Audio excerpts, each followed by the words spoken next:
আচ্ছা ভাই, কোন দেশে তো ঘুরলাম, কত মানুষের দেখলাম, তা আপনার মতো মানুষ তো এরাও দেখলাম না। আমার মতন লোক দেখলি নি ভালো কথা, তুই যে এত দেশ ঘুরলি, সে টাকাটা তুই পালি কোনে? আমার কাছে কত। সে আপনি বুঝবেন না নে, আপনার সে বয়স ওভারটেক করে গেছে। এখন হলো ডিজিটাল যুগ, আপনি কি বুঝবেন? মোবাইলে দেখছি, মোবাইলে। মোবাইলে ঘুরলি ভালো কথা, আমার মতন লোক দেখলি নি সেটাও ভালো কথা। আমার মতন লোক তো আল্লাহ তো এটাই বানাইছে এই পৃথিবীতে, তুই পাবি কোনে? আরে আমি সেটা কবে চাচ্ছি নি, পৃথিবীর সব আমার সকল মানুষের দেখতে একটু একটু আসে, কিন্তু আপনার তো আমি করে না আশা দেখলাম না। আপনি কি করে মন খুলে আসিছেন? মন খুলে হাসা দেখিস নি, তাহলে এখন দেখ মন খুলে হাসি।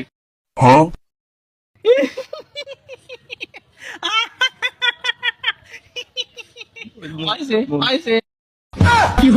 বাহ বাহ বাহ বাহ, আপনার হাসিটা খুব চমৎকার, বিউটিফুল। আপনার হাসি দেখে মনে হলো 5টা টাকা দিতে।